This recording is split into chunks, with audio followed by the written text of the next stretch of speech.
तो गाइस कैसे हैं आप सब लोग। रूथलेस डीमन के एपिसोड 30 के साथ हाजिर हो। तो लास्ट एपिसोड के एंड पे हमने देखा था कि हमारा वुजन जो होता है अपने लोगों से वहां पर खेती बाड़ी करवा रहा होता है, जबकि श्वी वहीं पर बैठी होती है। श्वी उन लोगों से कहती है कि तुम्हें नहीं लगता कि इतनी गर्मी के दिन में तुम्हें यहाँ पर ये सब कुछ नहीं करना चाहिए, तुम लोग ये सब्जियां तो बाजार से भी खरीद कर ला सकते हो। उस्माते उसे कहता है कि तुम्हें क्यों लगता है कि हम लोग यहाँ पर बिना जाने ये सब कुछ कर रहे हैं, हमें सब कुछ पता है, लेकिन फिर भी मास्टर वुजन ने हमें यहाँ पर करने का ऑर्डर दिया था, इसी वजह से हम लोग ये कर रहे हैं। मुजिन उसे कहता है कि अगर यहाँ पर तुम्हें हेल्प नहीं करनी तो फिर चुपचाप वहां पर बैठी रहो। तो वो कहती है कि मैं तुम्हारी हेल्प क्यों करूंगी। फिर साथ ही वो सोमी से कहती है कि सोमी अगर तुम्हें गर्मी लग रही है तो यहाँ पर आकर मेरे पास बैठ जाओ। सोमी उसे कहती है नहीं, मेरे फादर ने मुझसे कहा था कि मुझे ये काम करना है तो फिर मुझे ये काम करना है। तो सोमी कहती है कि मुझे समझ नहीं आ रही कि ये सभी लोग ऐसा कर क्यों रहे हैं। मुझे लगता है कि ट्रिपल स्वॉर्ड एसोसिएशन के हादसे के बाद से वुजन स्पेशली इन सभी लोगों को ट्रेनिंग देना चाहता है, इसी वजह से इन लोगों से यहाँ पर खेतों में काम करवा रहा है। हमारा वुजन भी वहां पर पहुंचा था और वुजन उसे कहता है कि तुम्हें नहीं लगता है कि यहाँ पर एक सेइंग है जिसमें यह कहा जाता है कि अगर तुम यहाँ पर काम नहीं करते तुम्हें खाना भी नहीं खाना चाहिए।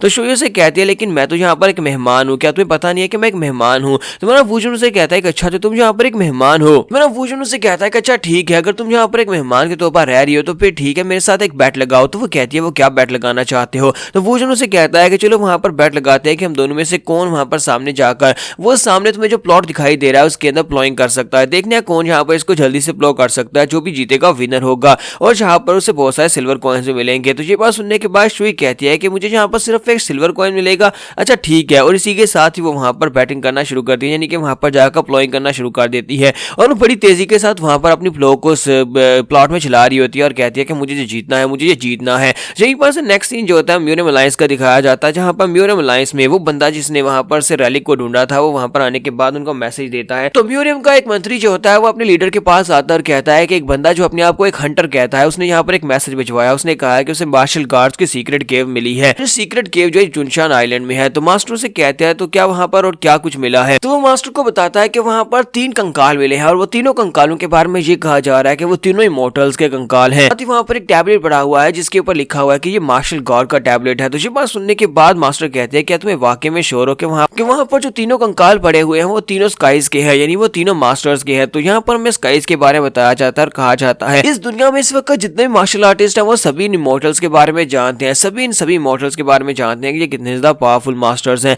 उनमें एक वुडेंग सेक्टर का मास्टर सेनफेंग था, एक शाओलिन डार्मा का मास्टर लामा था और एक डिमोनिक कल्ट से हिमली डीमन था। ये तीनों ही पीपल जो थे ये मार्शल आर्ट्स की पीक तक पहुंच चुके थे, इसी वजह से ये बहुत ज्यादा पावरफुल थे। इन्हें यहाँ पर इमोर्टल्स कहा जाने लगा था, इसी वजह से इन लोगों को यहाँ पर 3 स्काइज भी कहा जाता है। तो म्यूरियम लीडर कहते हैं कि मुझे लगता है कि यहाँ पर अब पूरी की पूरी दुनिया में दोबारा से एक तहलका मचने वाला है, क्योंकि बहुत ही जल्दी यहाँ पर कोई ना कोई आएगा और आकर उन कंकालों को अपनी संपत्ति जताने की कोशिश करेगा। क्योंकि एक तो वहां पर वुडेंग सेक्टर के मास्टर हैं और एक यहाँ पर हमारी तरफ से म्यूरियम अलायंस के मास्टर हैं, लेकिन वहां पर तीसरी जो कंकाल है उस कंकाल के बारे में अभी तक नहीं पता। ऑर्थोडॉक्स, अनऑर्थोडॉक्स और साथ में डीमन कल्ट के जो लोग हैं वो लोग वहां पर जरूर जाएंगे। म्यूरियम लीडर के सामने जो बंदा होता है उसे कहता है कि मुझे लगता है कि ऑर्थोडॉक्स और अनऑर्थोडॉक्स सेक्टर के सभी लोग वहां पर जरूर जाएंगे, क्योंकि अगर वहां पर उनके इमोर्टल मास्टर्स की लाशें पड़ी हैं तो वो लोग उसको एक बहुत ही सेक्रेट प्लेस मानते हैं और इसी वजह से वहां पर उन्हें जाना ही पड़ेगा। तो वुडेंग सेक्टर के लीडर ह्यूज वोंग वहां पर आए होते हैं और वो भी उसके साथ बात कर रहे होते हैं। तो मास्टर कहते हैं कि वुडेंग सेक्टर के मास्टर का तो यहाँ पर आना बनता है, क्योंकि अगर वहां पर वुडेंग सेक्टर के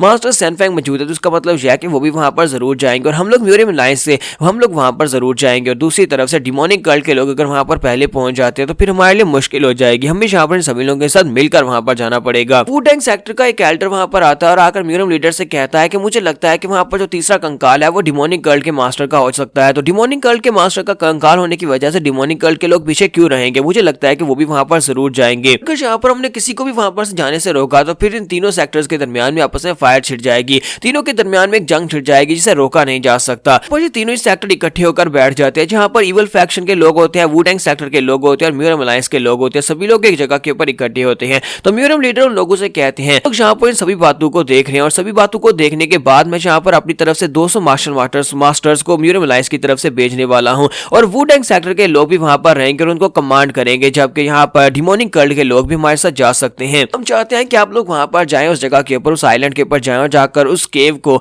इन्वेस्टिगेट करें और इन्वेस्टिगेट करके बताएं कि क्या वाकई में जो वहां पर जो 3 इमोर्टल्स की डेड बॉडीज पड़ी हुई है क्या वो वाकई में तीनों इमोर्टल्स की हैं। म्यूरियम लीडर ने यहाँ पर इन सभी को ऑर्डर्स तो दे दिए, लेकिन असल में वो एक बात को लेकर काफी परेशान हो रहे होते हैं और कहते हैं कि अभी तक हमारी म्यूरियम वर्ल्ड में सिर्फ और सिर्फ 3 इमोर्टल्स के बारे में हम लोग जानते हैं, जिनमें एक डिमोनिक कल्ट के मास्टर थे, एक मास्टर वुडेंग सेनफेंग मास्टर मास्टर नू और दिगतीस मास्टर लामा थे, लेकिन इनमें जहाँ पर कंकाल में बताया जा रहा है कि एक लड़की का कंकाल है और जिसके नाम के साथ लिखा हुआ है नैम जूरियन। हमें नैम जूरियन के बारे में कुछ भी नहीं पता, हमारी हिस्ट्री में नैम जूरियन के बारे में कुछ भी नहीं लिखा हुआ। आखिर वो तीनों स्काइज के अंदर कहां से आ गई, आखिर वो एक इमोर्टल कैसे बन गई, वो इतनी पावरफुल हो रहा था तो फिर हमने कभी उसके बारे में क्यों नहीं सुना, और वो कौन से सेक्टर से ताल्लुक रखती है, क्या वो ऑर्थोडॉक्स है या फिर अनऑर्थोडॉक्स है या फिर डिमोनिक फैक्शन से है। अभी तक हमें इस बारे में कुछ भी नहीं पता। हो सकता है कि जहां पर कोई तीसरी फैक्शन भी इस सब में इन्वॉल्व हो जाए और आकर उसके कंकाल को रिट्रीव करने की कोशिश करे। तो इसके साथ ही नेक्स्ट सीन जो होता है फिर से हमारे वुजुन का दिखाया जाता है। तो हमारा स्मार्ट ग्राउंड के ऊपर गिरा पड़ा होता है और कहता है कि यहाँ पर एक ग्राउंड के अंदर प्लॉइंग करना भी कितना ज्यादा मुश्किल काम है। मुझे लगता है कितना सारा काम करने के बाद हमें जाकर किसी ठंडे पानी के अंदर जाकर नहाना चाहिए। तो वो कहती है हाँ क्यों नहीं, क्यों ना हम लोग डोंगटिंग लेक में चले, वहां पर जाकर नहा सकते हैं। तो वुजुन